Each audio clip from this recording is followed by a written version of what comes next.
Bismillahirrahmanirrahim.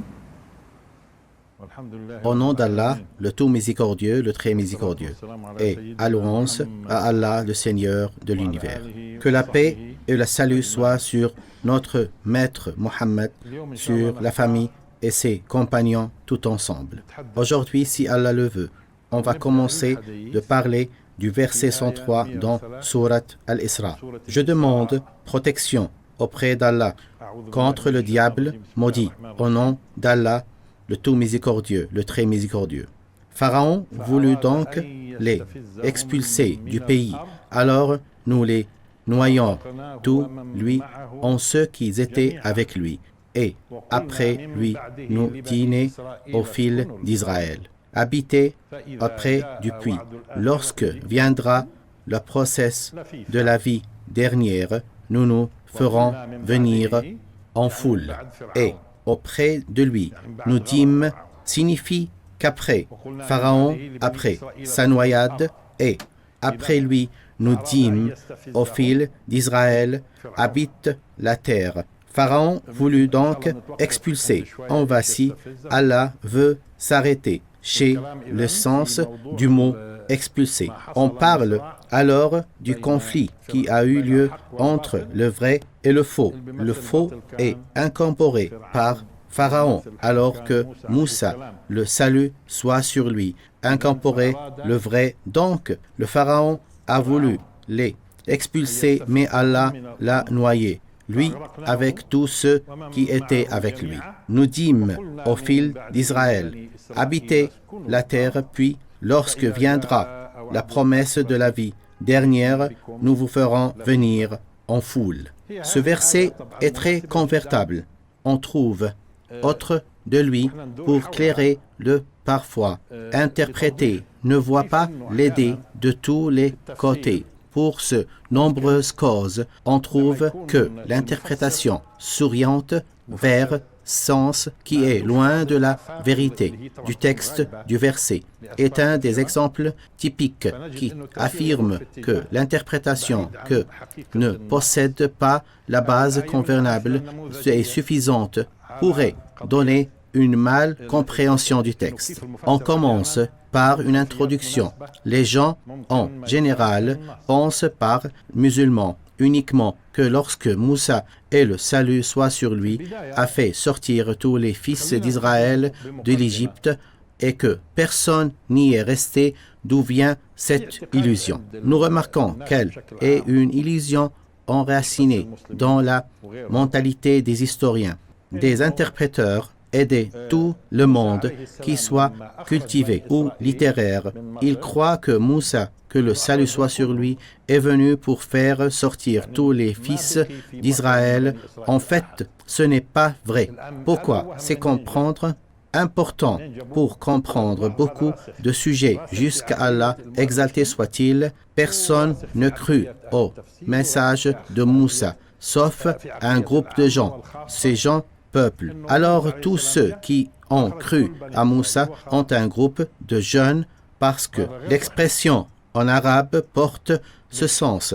Les gens parmi le peuple d'Israël qui n'ont pas cru à Moussa ne prendraient pas le risque de ne sortir pas de chez eux. Donc ils ne sont pas du membre des croyantes. En principe, la croyance est l'intimidation qui pousserait les gens à sortir avec Moussa. En plus, se croyant à sa famille et ses proches, n'est-ce pas? Donc, la sortie n'abrite pas nécessairement les croyants seulement, mais tous les sympathiques et les opportunités atteindraient la chance d'en sortir, même s'ils n'étaient pas croyants. Mais est-ce que tout le monde en est sorti? Pourquoi? Est-il facile d'inciter les gens à quitter leur logement habituellement et leur travail qui admettent comme les domestiques dans le château ou les jardins? Pourquoi sortiraient-ils avec eux vers l'inconnu alors qu'ils ne croyaient pas à Moussa? En vérité, Moussa, que le salut soit sur lui, était à la fois un prophète et un héros national à leurs yeux. Cependant, tout le monde n'est pas prêt à sortir avec lui. Et le Coran n'a pas dit ça. Même la raison, elle n'aucune pas l'idée que tout le peuple d'Israël était sorti avec Moussa. On va s'arrêter chez le verset qu'on a pris comme un exemple. Personne ne crut au message de Moussa. Remarque le mot. Personne n'a cru en Moussa, le message qu'un groupe de gens, son peuple. Il s'agit de quelques peuples à avoir avis. Les savants se sont désaccordés. Le cheikh suivant avait de certaines interprétations. Et vous avez compris le sens selon le texte où Moussa a été mentionné, alors que le pharaon n'a pas été mentionné. Que donc l'histoire précédente. Ici, le verset commence par « Personne n'a cru au messager de Moussa ». Quand un groupe de gens, ce sont deux peuples. Alors, il faut que le pronom revienne au nom plus proche, qui ici Moussa, mais quelle est la cause qui pose les interpréteurs à penser que le mot peuple revient à Pharaon. Ce qui les fait croire cette interprétation est personne n'a cru au messager de Moussa, qu'un groupe de gens de son peuple, par crainte de réflexion, Pharaon et de leur notation. C'est notable véritablement et qui a Pharaon, mais ce nom dévoile une vérité que tout le monde sait dans toutes les époques. C'est que le peuple de Jacob, quand ils sont venus aux Palestine, à l'Égypte, ils comprenaient 12, dont le plus jeune avait 40 ans. Alors, ils comprenaient 100 ou 200, et après 450 ans, combien ils seront?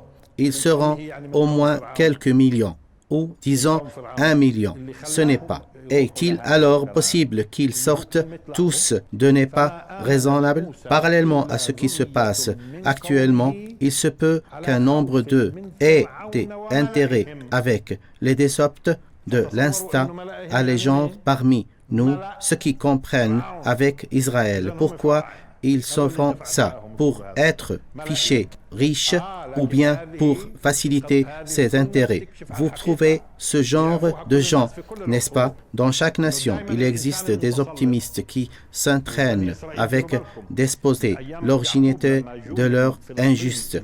Ce dernier lui-même veut avoir une relation avec ces gens, car qu'ils sont au sein du peuple et peuvent l'aider notamment autrefois. Alors qu'attendons, ils peuvent espionner du loin. Mais au passé, les despotes avaient besoin d'espions qui lui donnaient des informations et les détails. Pour cela, il semble que les intellectuels n'ont pas cru que notable veillait un peuple d'Israël, puisqu'il y a un certain qui s'entreprennent avec Pharaon et qu'ils avaient les intérêts avec lui. En fait, il fallait qu'ils lisent le verset. En vérité, Haroun était du peuple de Moussa, mais ils étaient emplis de violence envers eux. Comment ils étaient riches? Le Coran dit que Haroun était trop riche, mais comment il était riche? En dépit qu'il soit du peuple de Moussa, qui parlait parce qu'il avait des entretiens avec l'ennemi. On trouve ce type de gens dans nos jours. Qu'est-ce que c'est là? Cela arrive dans notre époque et il est nécessaire qu'il arrive. On revient pour comprendre le verset. Personne n'a cru au messager de Moussa, qu'un groupe de gens, ce sont peuples. C'est dire que du peuple de Moussa, par crainte, même durant leur croyance, ils avaient peur de la grande voyanté qu'ils avaient peur de Pharaon. Et c'est notable parce qu'il est possible qu'ils soient espionnés et que leur nouvelle arriverait à Pharaon, qui sera violent contre eux, et notamment en Pharaon. C'est Pharaon.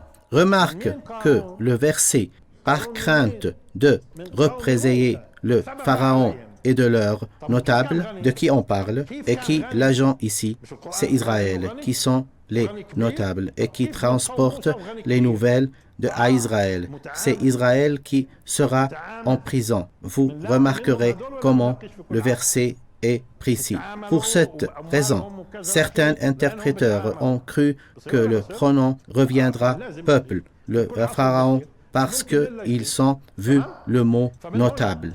Alors, personne ne crut au messager de Moussa, qu'un groupe de gens de son peuple, par crainte de représailler Pharaon et de leurs notables. Enfin, c'est Pharaon qui est léséré, et c'est lui qui maintenait le pouvoir. Par conséquent, ils ont existé certains qui tirent profit. Est-il possible qu'ils sortent avec Moussa? Les croyants sont peu nombreux, et s'ils ont des estimes en tant qu'un quart et qu'on y ajoute un autre quart avec ce calcul, il ne serait pas possible qu'ils sortent tout l'or. C'est la première faute que beaucoup de gens commentent, notamment les historiens. Je veux que tout facilite attention. Et c'est verset suivant. Nous les fîmes sortir. Faire sortir qui? Pharaon, ses notables et son armée les fait sortir où? Des jardins, des sources, des trésors et d'un lieu de séjour agréable. Laissez le mot agréable, grâce, qui existe dans un autre verset, dans un parler du jardin ici. De ce verset, remarquez maintenant, nous les firmes sortis du jardin des sources. Allah a fait sortir Pharaon des trésors et des lieux de séjour agréables. Ils en furent ainsi, et nous les donnerons en héritage aux fils d'Israël. Les fils d'Israël ont hérité qui? Ils ont hérité Pharaon. Mais comment ça arrive alors qu'il était sorti de personne n'est revenu parmi les fils d'Israël? Parce qu'on ne saisira pas que la majorité des fils d'Israël n'étaient pas sortis. S'ils comptaient 1 million de personnes, il se peut que 100 000 de personnes seulement étaient sorties. Faites attention maintenant. On obtenait autre version que de jardin et de sources. Ils laissaient derrière eux que le jardin et de sources résident, que le délire en le saint des sectes, qu'il est rejoignable. Ils en furent ainsi à nous de firmes d'un autre peuple en héritage. Une fois hérité, était qui? Les fils d'Israël, et une autre fois, il était qui? Aux autres peuples. Faites attention maintenant, afin de bien former l'image et les causes de la nuance. Regardez, une fois qu'on a le mot trésor, et une autre fois un mot chance et champ. Les peuples de Pharaon avaient des châteaux et des champs proches d'eux, où les fils d'Israël étaient des domestiques et les surveillants à travers les antiquités et les entretiens entre eux. Ils ont eu une valeur, c'est tout à fait comme les Mamelouks et les Ayoubis, qui sont devenus plus tard des gouverneurs. Quand on a un entretien entre des données des domestiques, opprimés étaient intelligents, ils créaient une sorte d'un lien intime avec leur maître, et il se peut que le domestique soit fort, un chevalier, ou intelligent, etc. Avec tout à faire attention. Cela peut dire que les fils d'Israël eux-mêmes ont fait des liens avec qui? Avec les peuples de Pharaon, surtout ceux qui vivent dans certains étroits. La sœur de Moussa, que le salut soit sur lui, et lui à qui c'est quelqu'un cercle vivant tel. Elle vivait dans le cercle proche de château, elle était domestique, sinon comment pourrait-elle leur dire « je veux vous indiquer ». Donc elle était dans le cercle proche des fils d'Israël, était dans le cercle proche, mais celui qui étudie l'histoire des pharaons, c'est qu'il capture les gens et les autres nations et les oblige à travailler dans les fermes loin et les châteaux puisqu'il était vrai besoin de cultiver le blé et le labourer les champs. Donc, il y avait 2 cercles. Le premier est très proche des pharaons et vivent au château, où se trouve le plus probablement le trésor. De l'autre part, en vrai, les gens qui se sont par des fils d'Israël. Celle est affirmée. Historiquement, ils travaillaient au champ, loin. Cet autre peuple, donc alors, les fils d'Israël vivaient dans des cercles proches. Faites attention, je vais réviser le verset. Les fils d'Israël vivaient dans le cercle proche et la preuve est qu'ils ont hérité Pharaon selon le verset des jardins et des sources et des trésors. Désigné qu'ils se trouvent dans le cercle proche des trésors et d'un lieu de séjour agréable. Et ils les furent ainsi, et nous les donnés en héritage aux fils d'Israël. Où se trouvent-ils, les fils d'Israël? Que dans le cercle proche, au lever du soleil, il est poursuivi. C'est quand Pharaon a poursuivi au lever du soleil, pourquoi on voit une succession dans les relations à l'action. Je vous dis que lorsque Pharaon et ses soldats sont sortis pour rattraper les fils d'Israël, Pharaon ne savait pas qu'il ne reviendra pas, ni lui ni son armée. Même les fils d'Israël qui ne sont pas sortis, ils ne savaient pas qu'ils hériteront la terre. Quand la région s'est effondrée, chacun a mis la main sur le lieu où il résidait.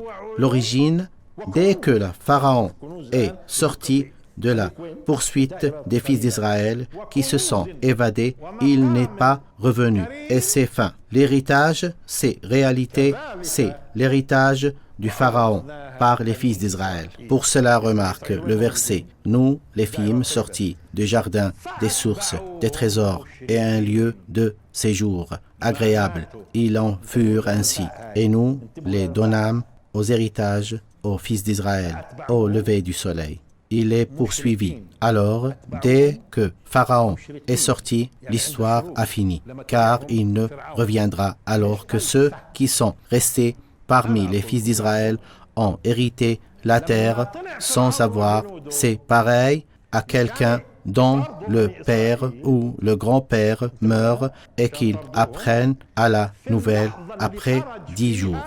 En ce cas, héritage a eu lieu dès le moment de la mort et non pas dès qu'il y a nouvelle de la mort de son père, n'est-ce pas? Au lever du soleil, il est poursuivi. Regardez la présentation d'expression. Donc, il se trouve une partie des fils d'Israël qui vivaient dans le cercle proche du Pharaon dès que l'armée s'est effondrée, puisqu'il n'est pas revenu et s'est noyé complètement dans la mer. Toute région s'est noyée. Mais il en reste des gens qui survivaient aux affaires comme les chevaliers et les gardes et les jardins, qui sont l'intérieur des châteaux et qui prenaient soin des trésors comme les domestiques et les chefs, etc. Combien ils comprenaient, ce sont des héritiers. Parlons de l'autre peuple qui sont vivre de certes loin que le jardin et les sources, ils laissaient derrière eux, parce qu'ils ont dans le quelque cercle, dans le cercle du jardin,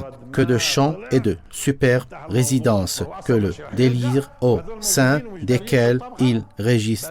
Ils en furent ainsi, et nous fûmes fin qu'un autre peuple en hérita. Vous voyez, c'est qui Pharaon? Premièrement, en la famille 19, puisque le Pharaon se divise des familles. Dans 19e famille, il y a la 3e Pharaon, qui s'affecte de racines, il est qui gouverne pendant 67 ans. Et dans l'âge dépassé, 90 ans. Certains prétendent qu'il avait 99 ans et d'autres disent qu'il était mort au début de l'âge de 90 ans. Ramsis, il gouvernait durant 66 ans. Certaines personnes que Pharaon et Ramsis II lui-même, il est facile de dénier cette parole. Et il existe plusieurs points qu'il a déniés, y compris la manière connue de la mort de Ramsis II, dont la momie a été découverte en 1881 et tous les indices indiquent qu'il soit mort noyé. La mort de Ramsis II se trouve noyé et devenu entre les mains de son fils, Menenftah, dont le nom se prononce en deux magnifiques, Menenftah ou Menenfatah. Il semble que c'est Ramsis II qui a élevé Moussa alors que Menenftah l'a rattrapé avec son groupe. Pour cette raison, vous remarquez qu'il n'a pas dit Moussa, c'est moi qui t'ai élevé, mais dit-il, ne t'avoir voulu pas dire Pharaon, l'élève chez vous, tout enfant. Si c'était Ramsis II, il lui aura dit « Je ne suis celle qui t'avait élevé ». Ainsi, on verrait une sorte d'imitation entre eux. Mais il est clair, le fils du fils adoptif de son rencontre, donc il lui dit « Ne nous t'avons pas élevé chez nous un enfant et n'es-tu pas demeuré parmi nous des années de ta vie ?» Il n'y a aucun indice qui montre que Menenfatah l'a élevé. Il est clair que c'est Ramsis et non déjà dit de Ramsis la gloire durant 67 ans. Certaines images que Ramsis n'a pas rien fils à cause de ce que son épouse a dit. Cet enfant réjouira moi mon œil et à le tien. Mais ils n'ont pas fait attention à ce qu'il a dit. Régira mon œil. Celle a mis soin même au début de certaines remarques dans la sourate Youssef. La parole de Al-Aziz quand il a acheté Youssef. Accorde-lui une généreuse hospitalité. Il se peut qu'il nous soit utile ou que nous l'adoptons comme notre enfant. C'est Al-Aziz qui a dit qu'il nous soit utile. Tandis que dans cet autre verset, c'est l'épouse de Ramsis à la vue du petit enfant qui dit « Cet enfant réjouira mon œil et le tien ». Remarque, avait beaucoup d'épouses et Menenfatah est son fils de la deuxième épouse. Les gens ont les visions comme à notre époque et croyant que les rois et les pharaons avaient une seule épouse. Par contre, il se peut que le nombre des épouses soit 10. L'islam est venu pour limiter le nombre des épouses, déterminé quant épouse seulement. Alors, il se peut qu'un de ces épouses se remet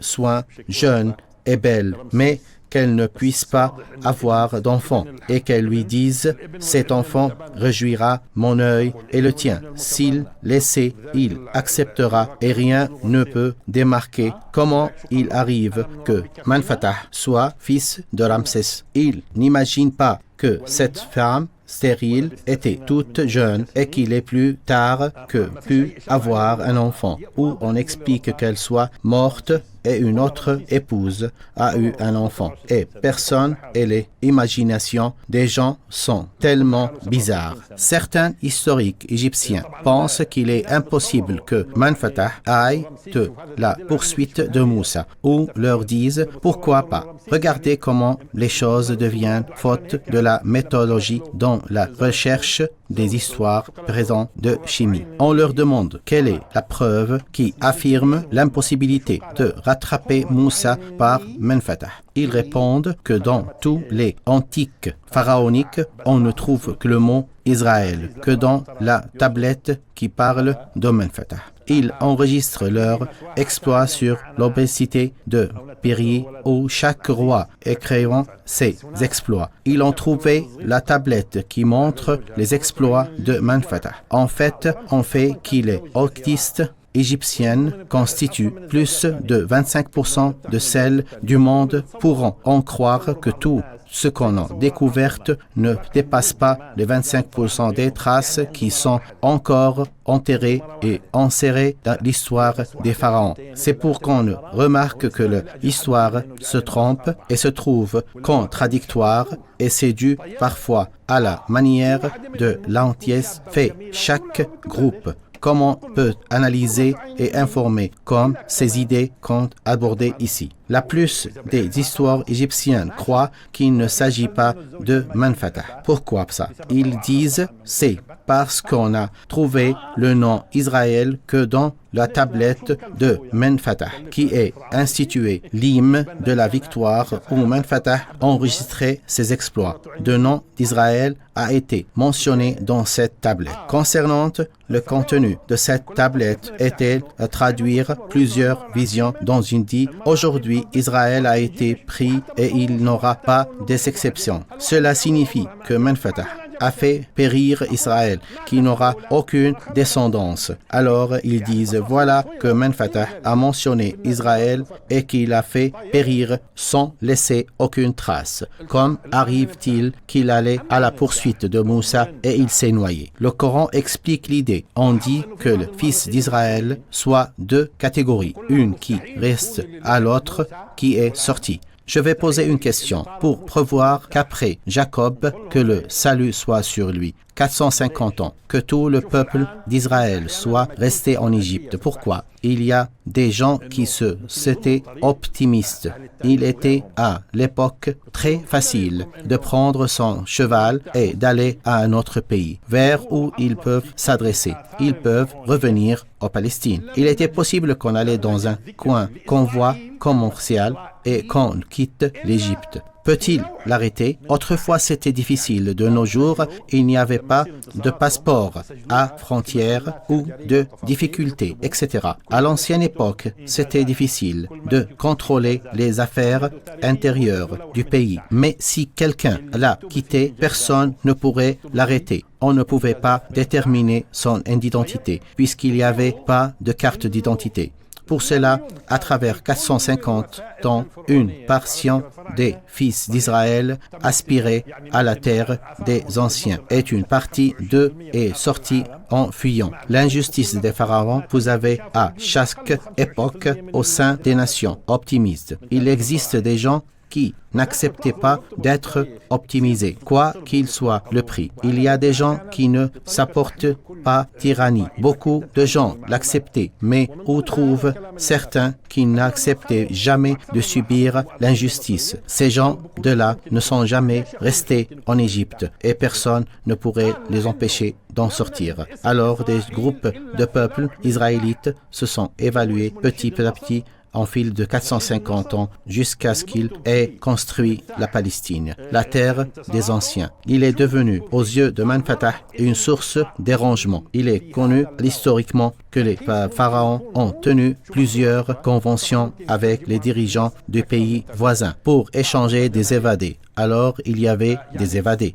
et ils étaient peu nombreux. Il ne les a dérangément pas tel point que les pharaons tiennent une convention avec les pays voisins pour les réputer. Ils n'étaient pas dispersés. Peut-être c'est parce qu'ils étaient coupés des chemins et attaqués des voisins qui sortaient de l'Égypte. Il est cité dans l'histoire que les pharaons qu'ils tenaient des conventions avec des pays voisins afin d'échanger avec eux des évadés, y compris ceux qui ont été créés avec un noyau intérieur du Palestine et qui avaient dérangé les pharaons. Pourquoi? Quand les noyaux existaient, les Palestiniens, les fils d'Israël qui vivaient au château et les évadés s'inclinaient vers les terres des anciens au Palestine. Ainsi, le Palestine devient un point d'attraction. Donc, pour anéantir le point d'attraction, Menfatah s'est réagi et a attaqué ceux qui s'appelaient Israël. Et puis, il est revenu pour écrire sur la tablette. Aujourd'hui, Israël a été péri et il n'aura pas descendance. C'est un message adressé à qui aussi? À ceux qui arrivaient chez Menfatah.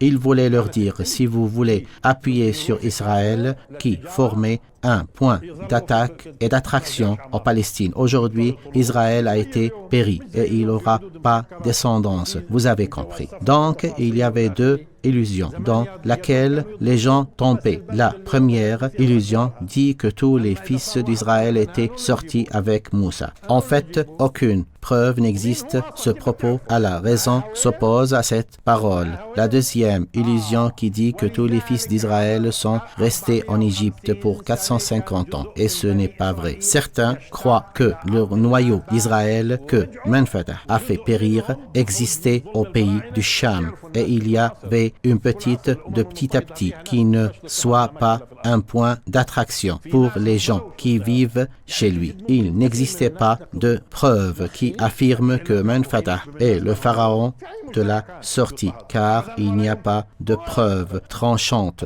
dans l'histoire, notamment que les données historiques prennent jusqu'à nos jours une forme de un avis et son contract favorable. L'événement se passe dans nos jours et les gens l'a falsifié dans sa parole et la passent chacun le modifier selon sa tendance et sa volonté. Au même jour, on reçoit l'information rédigée en plusieurs versets. En étudiant l'histoire des pharaons et en particulier celle particule qui concerne Manfatah et la sortie, j'ai constaté qu'il a gouverné pendant 50, même si certains disent qu'il gouverne pendant 10 ans. À la durée n'est pas importante ici. Ce qui importe, ce que j'ai trouvé dans l'histoire pharaonique, qu'une émeute est déclenchée en Égypte à cette époque. Ensuite, le capitaine est devenu au sud alors que le nord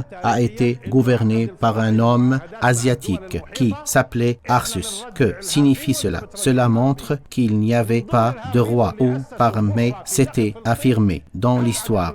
Après la mort de Manfatah, une émeute s'est déclarée au nord de l'Égypte et la capitale est devenue au sud. Et l'homme qui a supéré Assus a tendu son pouvoir sur le nord, à l'instar des Mamelouks, Baybars et Kotoz. C'est important quelle est la cause du désespoir après la mort du pharaon et du changement du lieu de la capitale vers le sud et l'arrivée du pouvoir de ces hommes assistés qui n'est pas pharaonique. Ils en furent ainsi, et nous le domaine des héritages aux fils d'Israël. Ils en furent ainsi, et nous fîmes qu'un autre peuple est un héritage. Pourquoi ils ont mis la main sur le pouvoir? Parce qu'il n'y avait pas d'armée ou de pharaon. Avez-vous fait attention? C'est suffisant pour l'intervention. Il n'y a autre sujet. Mais je ne vais pas m'éloigner du verbe qui nous oriente à faire cette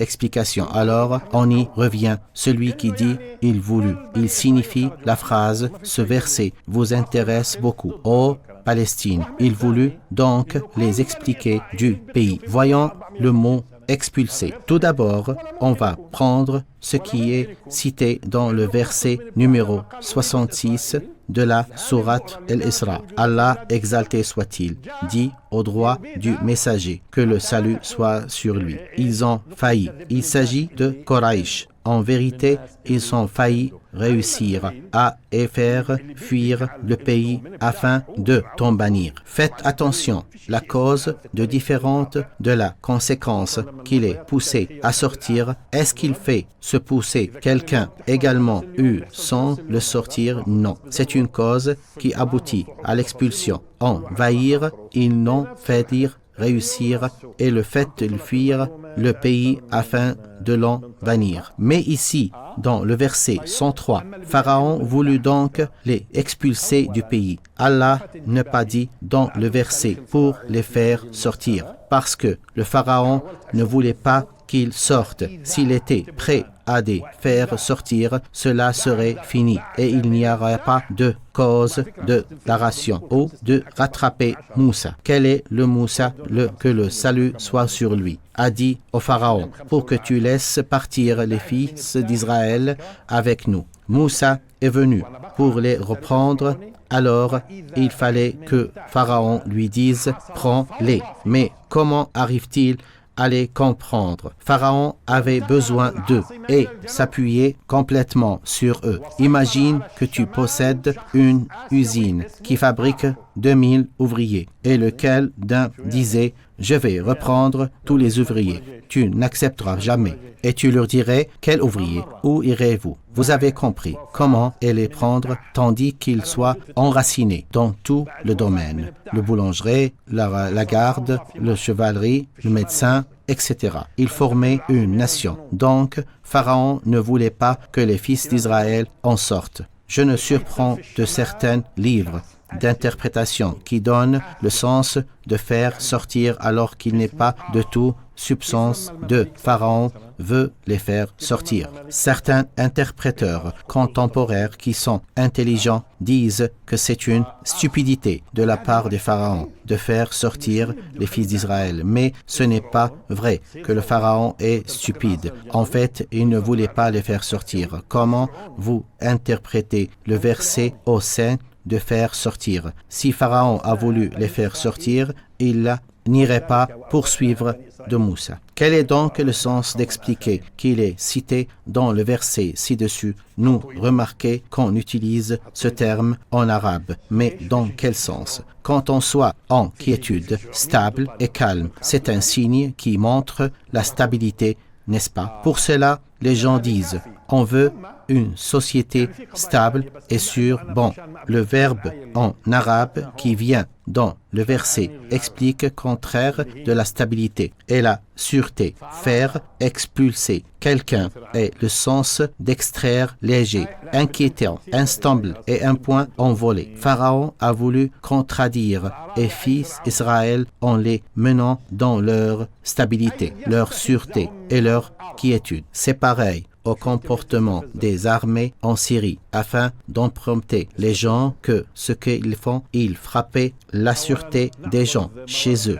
Et si le peuple syrien voulait parler, il l'empêcherait. Si le peuple s'en allait, il subirait au pouvoir le gouvernement qui serait tué. C'est l'habitude des injustes et des pharaons. Si tu veux ébranler la souveraineté, ils te provoquent pour te priver de la quiétude et de la stabilité. Tu te saurais que tu n'es pas sûr, léger et instable. Fais attention, tout souhaite t'enfuir, mais il n'est pas autorisé de s'enfuir. C'est interdit de sortir. Ne savez-vous pas que autorité des poursuites aux frontières, ils ne veulent pas que le peuple se sorte, sinon ils gouverneront qui? Allah exalté soit-il, a dit au messager que le salut soit sur lui. En vérité, ils ont failli réussir à te faire fuir du pays afin de t'en bénir. Mais dans le verset 103, on ne voit pas sortir. Pharaon voulut donc les expulser du pays. Alors Pharaon a voulu ébranler la stabilité, la quiétude et la sûreté des fils d'Israël et voulait frapper leur intérêt en les empêchant de s'enfuir. S'il le voulait, alors nous en les noyons tous, lui et cœur qui étaient avec lui. Remarque le mot tous. Il signifie que personne des compagnons de Pharaon n'est revenu. Alors, nous les noyâmes tous, lui et ceux qui étaient avec lui. Et après lui, nous dîmes aux fils d'Israël, habitez la terre. Les savants se sont désaccordés sur ce sens, habiter la terre. De quelle terre il signifie? Il y a-t-il une autre terre déterminée? Certains interprètes disent qu'il se peut qu'elle soit l'Égypte, puisqu'ils sont raisonnés, mais ils disent que les fils d'Israël avaient quitté l'Égypte. Certes, la plupart des interpréteurs croient l'humanité qu'il s'agit de la terre de Palestine, après lui. Combien de temps? Il ne nous importe pas. Il n'est pas cité. Et après lui, nous dîmes aux fils d'Israël, habitez le terre. Puis, lorsque vendra le process de la vie dernière, nous vous ferons venir en fouet permanente, et je vous liderai de la terre dépendent de la manière de dire au début. Habiter la terre. Si c'était adressé aux fils d'Israël en Égypte, il y habitait vraiment. Et si par rapport était une révolution, notre maître Moussa leur dira: Ô nom du peuple, entrez dans la terre sainte qu'Allah vous a prescrit. Certains interprètent on ne peut pas mauvaise conférence du verbe prescrire, en croyant qu'il s'agit du dire ô peuple entre la terre sainte qui est prescrite pour vous quand le dira est un étudiant. Écrit dans le sens que le jeté demandé qu'il y a un mot qu'il manque dans la phrase que j'ai demandé d'écrire un autre exemple. Donne-moi la somme d'argent que j'ai donnée. Je pariais que sont des évidences dans la langue arabe, n'est-ce pas? Et c'est pareil pour la phrase « Entrez la terre sainte qu'Allah vous a prescrit ». Est-ce qu'il a prescrit, dit-on? Est-ce qu'ils sont entrés? Oui, ils sont entrés et c'est fini. Allah a prescrit qu'ils y entrent. Mais la phrase ne signifie pas que cette terre soit de leur propriété. Est-ce qu'Allah dit « Je vous donne cette terre » Ce n'est pas possible. Tout simplement, Moussa, que le salut soit sur lui, leur dit « Entrez dans la terre qu'Allah vous a prescrit, que vous n'irez entrer. En vous êtes autre que c'est fini. Mais ce n'est pas vrai que cette terre soit votre propriété. » Bon, et après lui, nous dîmes aux fils d'Israël, habitez la terre. C'est clair qu'on parle de Palestine. Ne vous pourriez pas, vous, verbe habiter, et le contraire du verbe expulser. L'habiter à la sainte de vivre en quiétude et en s'habiter après avoir vécu une période d'instabilité. Allah leur dit, c'est le moment de vivre en quiétude et habilité.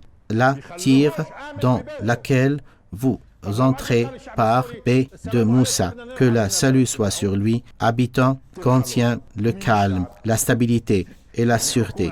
Alors Allah, exalté soit-il, parle à ceux qui ont été expulsés et non pas à ceux qui ont resté au champ et au château et qui ont surveillé à ces lieux. Ces derniers n'ont pas été expulsés, donc ils n'auront pas plus tard la stabilité. Et après lui, nous dîmes aux fils d'Israël, habitez la terre. Donc, habiter est le contraire de quoi? De Pharaon voulut les expulser du pays. Alors, nous les noyâmes tous, lui et c'est ceux qui étaient avec lui. Et après lui, nous dîmes aux fils d'Israël, habitez la terre. Habiter est le contraire d'expulser. Expulsion s'oppose à la stabilité, à l'immobilité ou à la quiétude, alors que l'habitation est un état de la quiétude et de la stabilité. Donc, vous avez compris que quelques êtres en partent, c'est la terre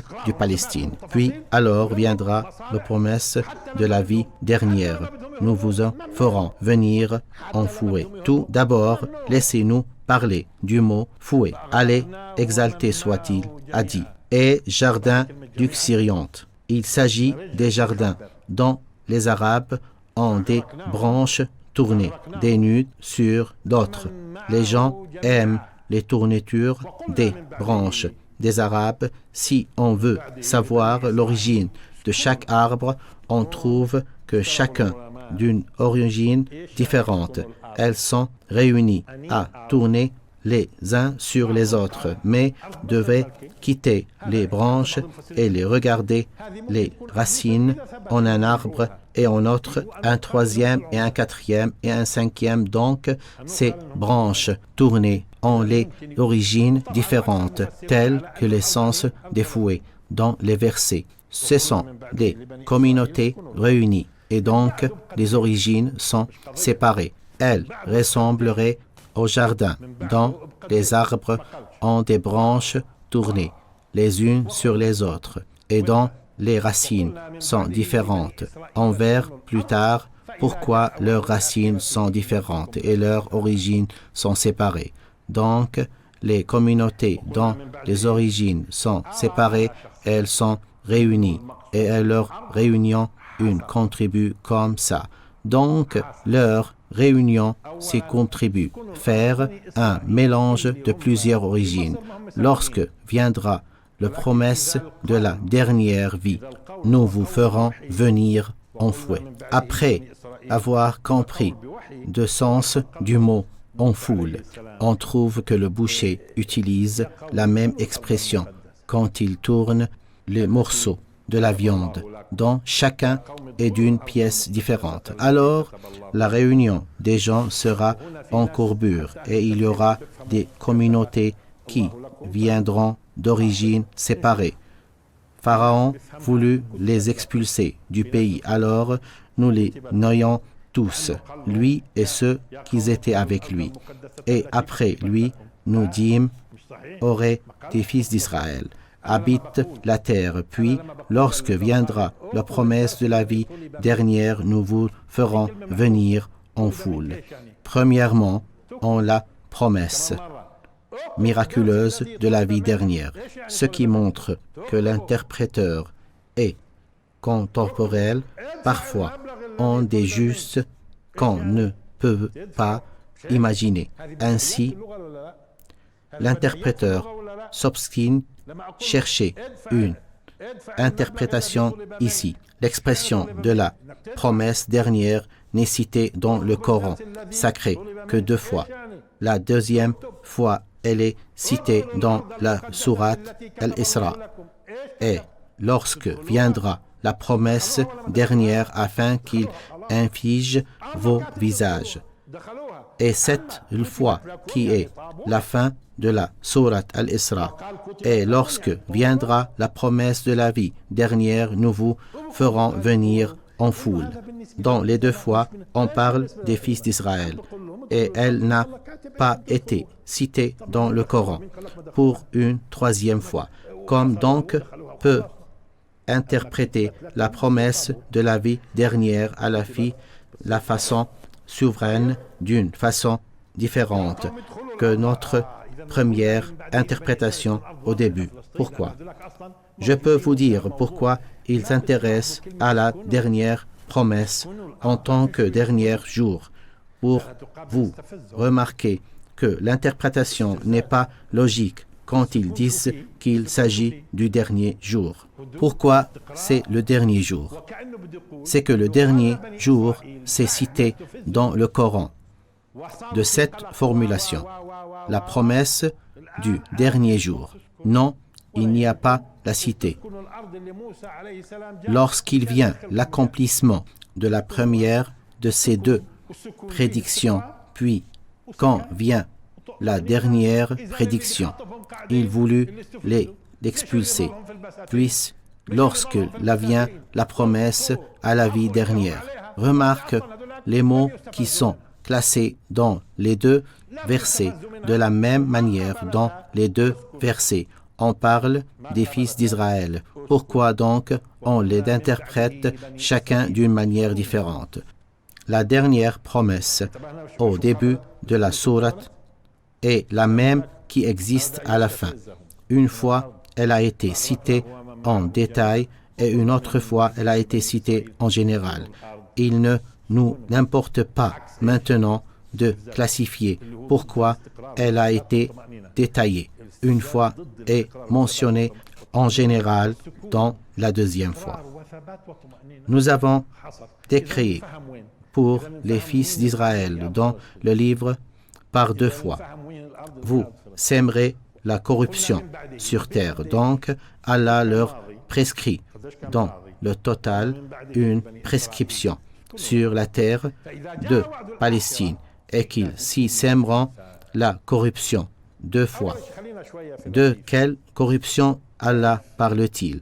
C'est la corruption de la société et non pas au niveau de l'individu, parce que la corruption de l'individu existe tous les jours et partout, et que s'efforce de semer la corruption sur la terre. Au début du verset, on parlait de la mosquée, Al-Aqsa, gloire et pure et cueil qui ne nuit fit voyant.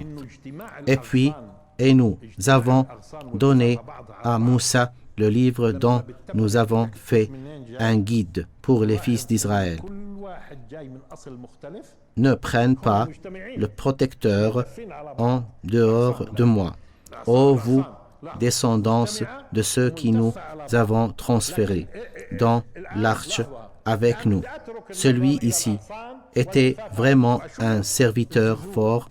Reconnaissance, nous avions décréé pour les fils d'Israël dans le livre par 2 fois. Vous sèmerez la corruption sur terre. On parle d'une société qui sèmerait la corruption sur la terre. Béni 2 fois. Une fois furent avant l'islam et on ne va pas en parler, même si c'était facile. Et deuxième fois furent après la descendance du Coran. Oh, il n'existe pas qu'aucun d'année 1948. Alors, la réalité est venue après 1400 ans et a interprété la prédiction au fil de 1400 ans. Il n'y avait pas de société où ils peuvent semer la corruption.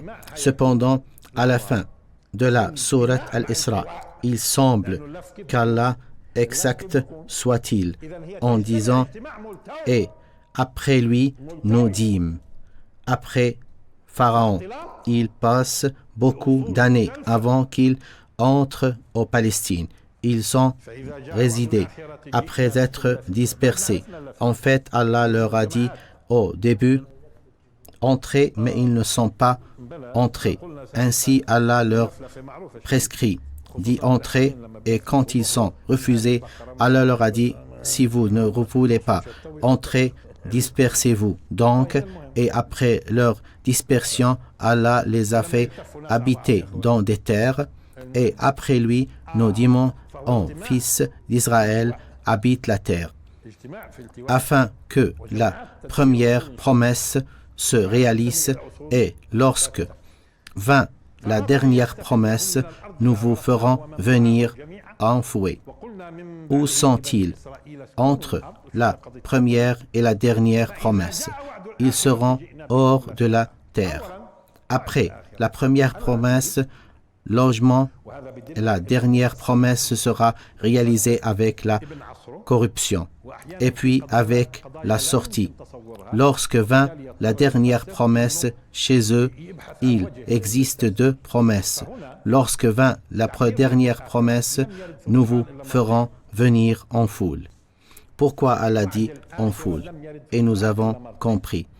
Sens, parce que à la première fois, ils s'appartenaient à la même origine, alors qu'à la deuxième fois, ils seront réunis après une dispersion afin de réaliser la dernière prédiction qui contient 2 promesses. Une promesse de l'existence, et c'est vraiment à un lieu, et une promesse de l'anéantissement. Vous remarquez qu'il y a une promesse qui vient devant une autre. Il promet d'avoir une promesse d'Ibrahim, que le salut soit sur lui, qui est transporté à Ishaq et puis à Jacob pour obtenir la terre du Palestine. Mais il est impossible qu'il ait une promesse. Bon, regardez la promesse quand Allah leur a dit « Vous allez promesse d'entrer cette terre ». Telle est la promesse qui abrite 2 fois de corruption et 2 fois de la sortie. Et c'est la promesse dont il parle. Remarque, après lui, nous dîmes aux fils d'Israël, habitez la terre. La question commence par là. On revient à l'histoire du voyage nocturne. Pourquoi on y cite prédiction? Parce qu'Allah s'adresse à la nation islamique qui viendra après 1400 ans et il leur raconte la récite en détail pour qu'on saisit le sujet. Quand on cite la dernière promesse au début et à la fin, on verra à l'expression des détails et ce qui est passé et comment il doit se passer. Donc, remarque, après lui, nous dîmes aux fils d'Israël, habitez la terre, pour réaliser la première process. Et lorsque vint la dernière process, vous serez ça comment? La première fois d'une même origine, descendance de Jacob, que le salut soit sur lui. Dans la deuxième fois, vous serez réunis de plusieurs origines, d'une manière courbée et tournée. Ça va, nous vous en ferons venir en foule. Et c'est, entre autres vérités, que nous l'avons fait descendance. Le Coran est avec vérité, il est describu. Combien de temps il nous reste? Et c'est en toute vérité que nous l'avons fait descendre. Et avec la vérité, il est descendu. Et nous ne l'avons envoyé qu'en annonçant et avertissement et un Coran que nous avons fragmenté pour que tu le dis lentement aux gens et nous l'avons fait descendre graduellement, dit, croyant ou n'y croyant pas. De quoi on parle? Du Coran, mais c'est le Coran qui parle à nous. Il s'agit ici de la prononciation que vous croyez à la promesse ou non. C'est pareil que vous avez patienté ou non. C'est pareil, remarquez que nous croyez ou non. N'y croyons pas et aura lieu. C'est quoi sera lieu? C'est la promesse. Certains pensent qu'il s'agit du Coran, mais c'est Coran qui parle de la promesse, dit. Croyez, ayant, n'y croyez pas. Ce qui a connaissance a été donné avant cela. Il a été interprété en tant que genre du livre. Pourquoi? Allah dit qu'il leur a donné le livre. En fait, s'il avait une vraie connaissance, il aurait embrassé l'islam. Allah ne leur a pas donné la connaissance, mais il leur a donné le livre. Ceux qui ont été chargés de la Torah, mais qui ne l'ont pas appliqué, sans comparaison à l'âne qui porte les livres.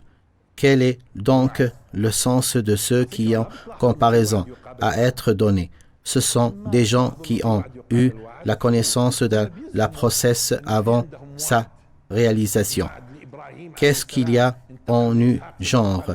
Lorsque la process se réalise, on leur dira telle est la process, lisez, tel est l'événement se réalise. Dit, croyez-vous, n'y croyez pas. Ceux qui la connaissent être donnés. Avant cela, lorsque on la leur récite, tombe, processe, le mont Sion contre la terre et disent gloire à notre Seigneur. C'est une exclamation. Gloire à notre Seigneur. La promesse de notre Seigneur est assurément accomplie. Voilà la promesse d'Allah. Elle se réalise. Allah fait sa promesse. Il la réalise. Donc, on parle dans le verset de la process. Remarque, ceux à qui la connaissance a été donnée avaient cela. Avant quoi? Avant la réalisation de la process.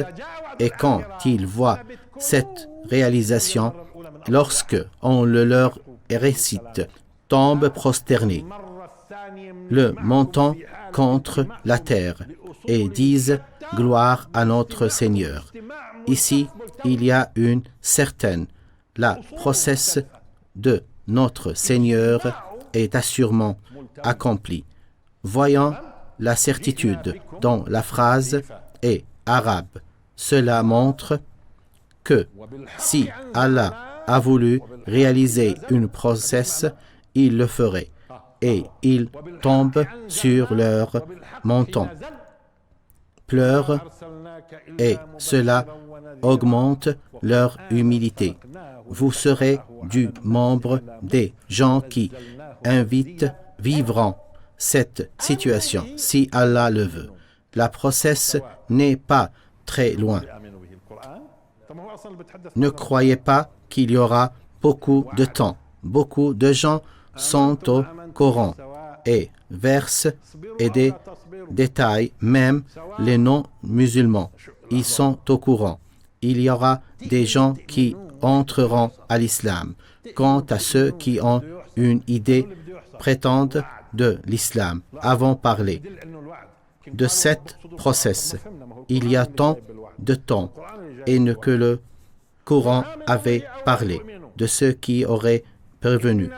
L'événement qui était déjà prescrit tombe, prosterne le menton contre la terre et dit « Gloire à notre Seigneur ».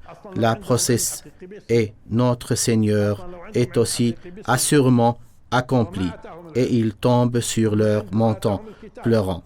Pourquoi ils pleurent? À cause de la grande émotion qui se produit de leur croyance qui avait duré tout longtemps vis-à-vis de la process de Dieu. On disait « Où est-il le promesse quand la réalité, quand elle aura lieu ?» Imagine ceux qui assistent à sa réalisation après vouloir lire ces détails mentionnés au réduste de la sourate, la même que l'interprétation qui explique tout cela, générera un état de ferveur chez eux. Revenons à l'application. Là, prenons vérité, ici au mot de plus proche qui est Coran. La promesse est le Coran qui réciteront le concept des textes est permanente à une série. La process vise à son une formule coranique. Est un Coran que nous avons fragmenté. Remarque qu'on parle du Coran qui contient une promesse.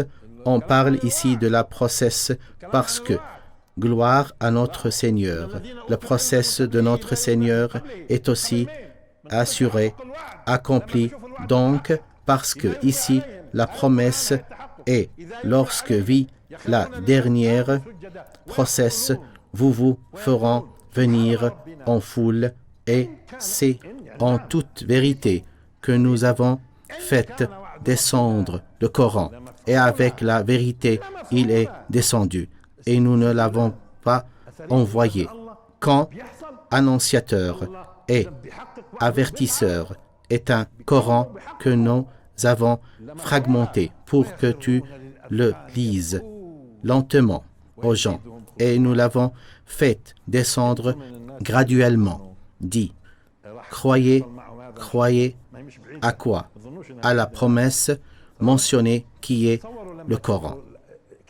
On va expliquer maintenant, malheureusement, que le temps ne nous suffit pas et c'est on trouve vérité que nous l'avons faite descendre et avec vérité est descendu et interprété sans arrêter chez ce verset ayant perplexe et elle a une certitude si on l'avait fait descendre en toute vérité et avec la vérité il est descendu. Certains disent que ce n'est pas d'une certitude. Tout le Seigneur est descendu, suggérant des sens, alors quel est sens? Et c'est en toute vérité que nous l'avons fait descendre, et avec la vérité, il est descendu. En descendant le Coran, abriter la vérité, il est descendu avec les vérités, mais je peux te donner un livre qui contient toutes les vérités, mais qui n'influge pas sur la réalité et ne réalise pas la vérité dans la vérité et vie réelle. Il n'importe pas que tu me récites ces vérités. Je m'intéresse seulement à apprendre comment les appliquer dans la réalité. Le sujet dont il parle n'aborde pas une seule vérité, mais on parle comme le vrai et on trouve en toute vérité. Nous l'avons fait descendre, et avec vérité, il est descendu. Quand on applique le vrai et on le réalise dans la vie réelle, donc il n'est pas descendu seulement avec la vérité. L'islam est venu pour t'apprendre comment appliquer cette vérité. Allah ne le donne pas un livre plein de vérité. Et c'est fini comme ça. Comme peut-on appliquer les vérités sur la vie réelle comme les réalistes? On étudie Surat al-Isra et le Coran vous trouve des vérités seulement. Non, le Coran l'apprend comme l'applique ces vérités sur la vie réelle. Quand Allah dit cela à propos du sujet de la promesse, qui signifie-t-il? Il signifie qu'Allah a fait descendre des vérités et appris aux musulmans comment établir la vraie, y compris cette compresse-là. La promesse concepte l'Europe tout entier. Donc, tout le monde subit la process, remarque, et c'est on trouve vérité que nous l'avons faite. Descendre. Il est descendu en abritant la vérité et avec la vérité, et il est descendu. Que le signifie ça? Cela signifie que la vraie sera établie dans la vie réelle. Et nous ne l'avons envoyé qu'en annonciateur et avertisseur. C'est sa fonction. Il annonce les gens comme nous. Qu'est-ce qu'il avertit? Des gens croyants ou non croyants. Et nous ne l'avons envoyé qu'en annonciateur et avertisseur. Soyez sûrs que c'est la même pression qui est ici.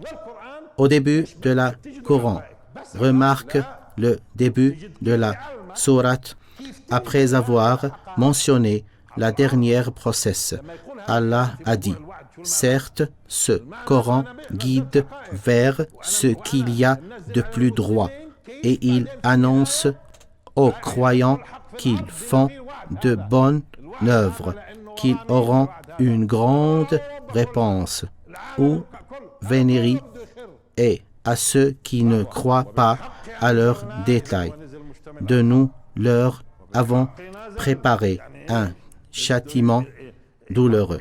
Cette parole vient suite à la dernière process citée au début de la sourate et elle est comparable à la suite qui vient après la dernière promesse qui est citée à la fin de la sourate. Et nous ne t'avons envoyé qu'un annonciateur et avertisseur pour que tu les lises aux gens lentement. J'ai sauté à l'explication de la process avant l'interpréter. Ce verset parle parce que j'avais l'intention de vous arriver au résultat puisque le temps ne suffit pas. Cependant, il fallait que de savoir et s'arrêter chez l'expression est un Coran que nous avons fragmenté. Quel est le sens de fragmenter? Pour que tu le lises lentement. Que veut dire lentement? Et nous l'avons fait descendre graduellement. Que l'est-il le rôle graduellement dans tous ces détails? L'expression quand on parle plus tard, après le mois de Ramadan, si Allah veut, on va poursuivre les leçons et nos dernières innovations. Longue Allah, Seigneur de l'univers, et que vous soyez bénis.